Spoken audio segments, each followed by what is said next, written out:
This week's edition of Pendragon Recap is sponsored by Pendragon Community Hospital, a proud supporter and official physical therapy provider of Pendragon Athletics.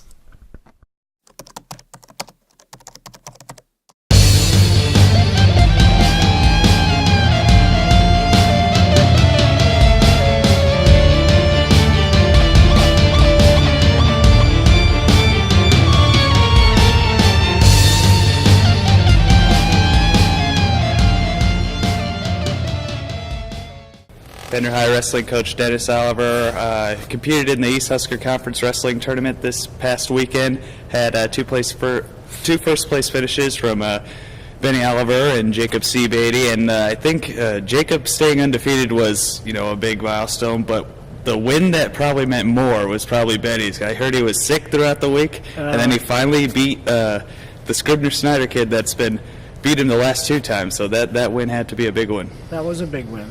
So, yeah, we've had the flu coming through us. He had it starting Sunday morning, and he was gone for 2 days, so I didn't know how he was going to be, but I took him up and put an IV in him, so that kind of helped.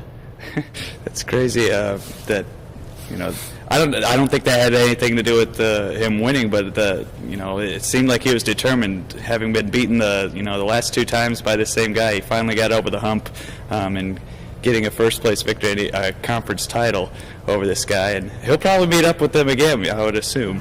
Yeah, districts, he'll still outseed us at districts, but it'll be him and Frenchie in the finals probably. Mm-hmm. So that'll be a nice matchup again.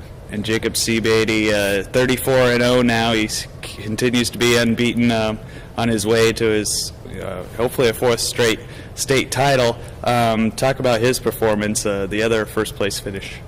He's been looking pretty good. He's been pretty determined on his feet to improve a little bit, and he got taken down once with that Cervantes kid last week, and he got taken down by him again. That Cervantes kid from West Point's not too bad. You're going to probably see him place in Class B. But overall, they all wrestled really well this weekend, and it's a meat grinder of a conference because we're a pool play, so you got to wrestle quite a few tough matches. I mean, you got to earn your wins there. Mm-hmm. And it was a nice little test. And you got fourth overall as a team. I guess West Point Beaver took first out of the team race. Other individual performances, I don't think anyone finished worse than fourth. No.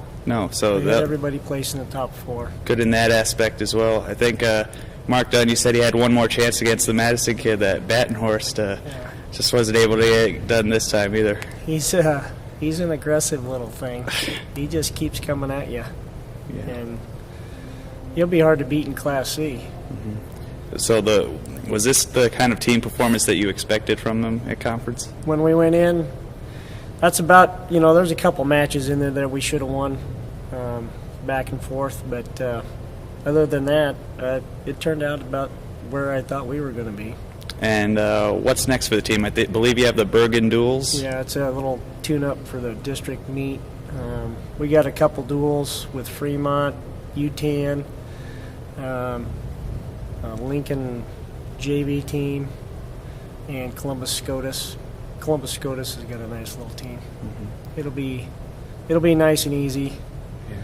Yeah. Probably not a situation where you expect to win on the team side because you'll have to forfeit a number of matches. Correct. I mean, there's no pressure on us going in here. It's just, to me, it's a tune-up. Win or lose, it's just something to keep us in shape for the following week. Definitely, and that will be districts, and that will be here? Yep. All right. Hosted here. Well, good luck at the Bergen duels. Continuing to do well on the season. We hope the success continues heading into the home stretch. So Thanks, Coach. Thank you. Pendragon High girls basketball coach Lady Ballinger.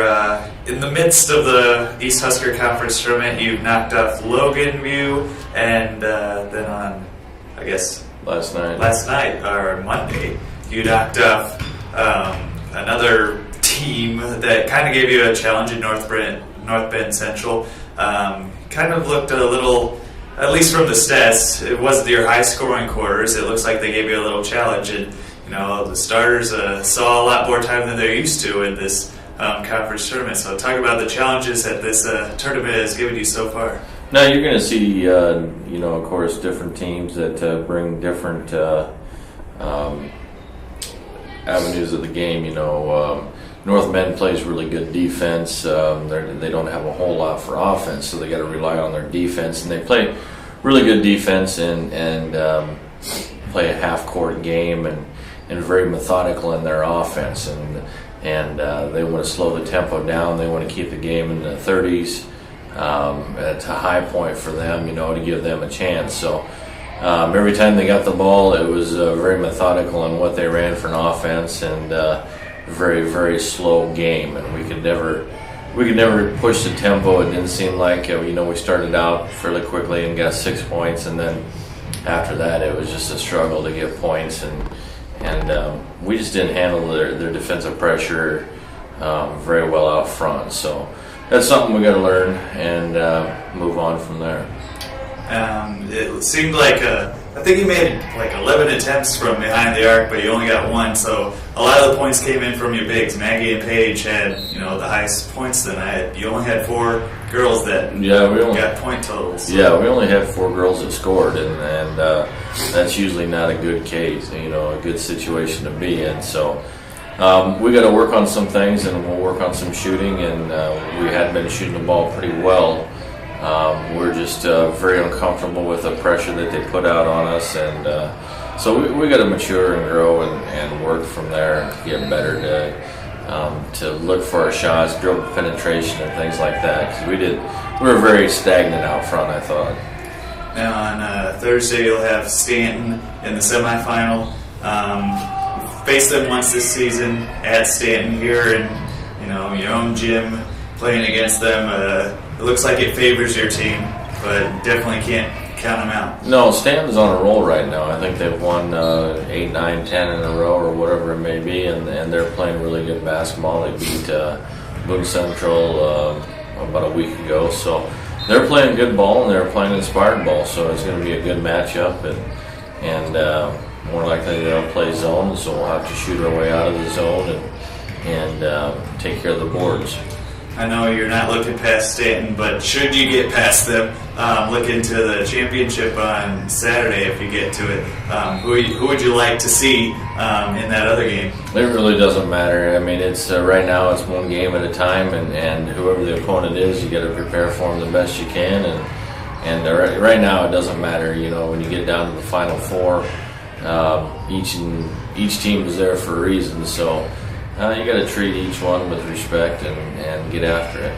All right, well, Coach, good luck on Thursday, and should we get past Thursday to the championship, good luck there as well. Thank you. Benner High boys basketball coach Andy Welsh. Had 2 games this past week, one regular season game with Winnebago, and then of course he opened conference tournament play against Bancroft-Rosalie. They were tough teams, so you knew it would be a challenge, and they certainly gave you a challenge. On the Winnebago side, 83-38, I believe, the final, and then Bancroft-Rosalie, they must have set some sort of 3-point record. I think almost half their points were from behind the arc. So talk about both those games and the challenges they posed, and what maybe you learned from them. Obviously, we knew they were going to be pretty difficult games. 2 of the best teams in the state. I think Winnebago's 6th in power points in C2. Bancroft's number 1 in D2. Number 2 seed in our conference tournament. We knew that we had to play our best game. We have to come out, with a little bit of fire to have a chance to stay in those games. And it was clear right from the get-go that we didn't have it on those 2 nights. And unfortunately, it's discouraging to see that at times. On the other side, you just hope your kids learn from it. They learn that if they want to be competitive, they got to bring it every night. And unfortunately, we didn't do that this last week. Bancroft, they went up 17-0 to start the game. I mean, what goes, through your mind? And then, of course, your players, must have been down a little bit saying, oh, man, another great team has pulled ahead of us by a lot. What are we going to do? It's obviously something you're concerned with, and, it's a reality. When you get down big against good teams, it's tough to not throw in the towel and give up. We try to preach with the younger players especially, we got to see people fight the entire time, regardless of situation, regardless of the opponent. We just want to see kids fighting, give an effort all the time, and you hope that I think for the most part, most of our kids do. You just hope that pays off in the long run. What did you tell them at halftime when they were down so much? Did you say, hey guys, we could get back into this, or hey, let's make it competitive, something like that? Well, at that point, you're just playing for pride. They know the kids from Bancroft pretty well. You just want to come out and give a good showing and, show that you can play and just prove to yourself that you can play. The score at that point is kind of irrelevant. You just want to play for pride. Yeah. Well, you will continue conference play this week. A very winnable game.